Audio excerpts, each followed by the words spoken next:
આજે મારી વહુને ઠીકશીક પીવાનું મન થયું તો એ બહાર ઓર્ડર દેવાની હતી, તો મેં કીધું ચલ બેટા આજે હું તને ઘરે જ બનાવી દઉં બહાર જેવું ઠીકશીક. તો ચલો જોઈ લઈએ રેસીપી અને બનાવી પણ લઈએ.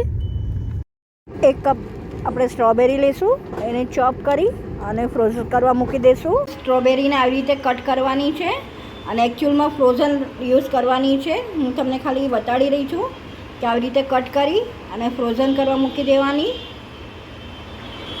બહુ જ સરસ થીક શેક બને છે આનાથી. મેં મારી ફ્રોઝન સ્ટ્રોબેરી લઈ લીધી છે, તમે જોઈ શકો છો કડક.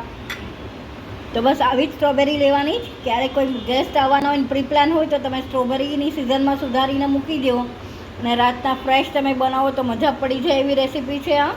તો ચલો બનાવી લઈએ. માપમાં જોઈએ તો આપણે 1 કપ ચિલ્ડ એકદમ ફ્રોઝન સ્ટ્રોબેરીની સામે 3/4 કપ ફ્રેશ ક્રીમ લેવાનું છે, એ પણ એકદમ ચિલ્ડ લેવાનું છે. અમારો 3/4 કપ છે. તો આપણે મિક્સર જારમાં પહેલાં ફ્રોઝન ક્રીમ નાખી દઈશું, એકદમ ચિલ્ડ ક્રીમ. સાથે જ ફ્રોઝન સ્ટ્રોબેરી છે એ નાખી દઈશું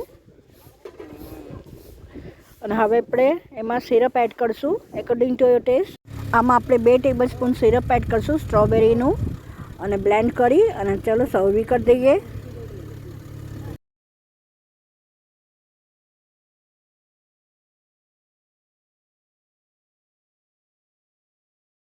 તો સર્વ થઈને રેડી છે મારું સ્ટ્રોબેરી ક્રીમ ઠીક શેક. આઈ વિશ તમને મારી આ રેસીપી ગમી હશે. જો ગમી હોય તો લાઈક શેર અને સબસ્ક્રાઈબ કરવાનું ના ભૂલતા. આવી જ નવી રેસીપી સાથે આપણે ફરીથી મળતા રહીશું.